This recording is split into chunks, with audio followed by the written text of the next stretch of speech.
Visitors to New Orleans often sample what's become a staple of the local cuisine, oysters.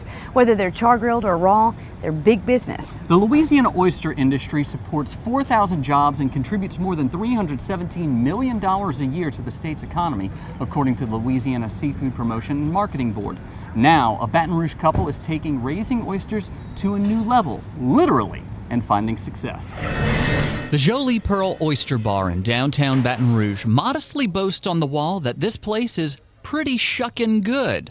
Why not? With oysters from the East, West, and Gulf Coasts, diners here have choices.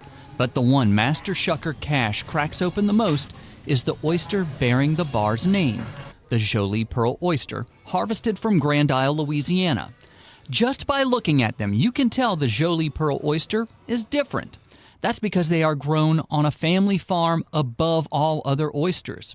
This is Triple N Oyster Farm. Those floating cages are where Dr. Steve Pollock and his wife, Dr. Ginger Brennenstuhl, grow their oysters from spat to fat. From the traditional oyster, they're night and day different. I mean, you can't compare them and look at them and say, well, that's exactly the same product. It truly produces a different product. It's considered to be a premium oyster on the half shell because of how clean it is, how uniform the product is, the shape of the oyster, the fullness of the meat, and then finally the flavor is more consistent. It also takes consistent work. Their son Justin and daughter Megan help, just like on any family farm. Flipping the cages is a weekly ritual which keeps the oysters and cages clean.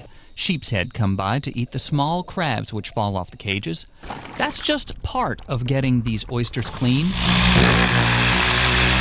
Steve also hits them with a pressure washer so that when you eat it, you can see the stripes and colors in the shell. It's a lot of work that after 2 years is really starting to pay off. I tend not to see dollar signs. I know he does more so than I do because I just think it's a fun venture. I like the idea. I love the whole process. Every weekend when we do this, I really don't see it as work. I like it. It's fun. It feels more like a hobby to me than it does a job. Megan is good at her job, eating the profits. It's not something you would think of happening in the summer, but Triple N Oyster Farm grows special oysters that do not lose weight when most oysters are spawning, because theirs do not spawn.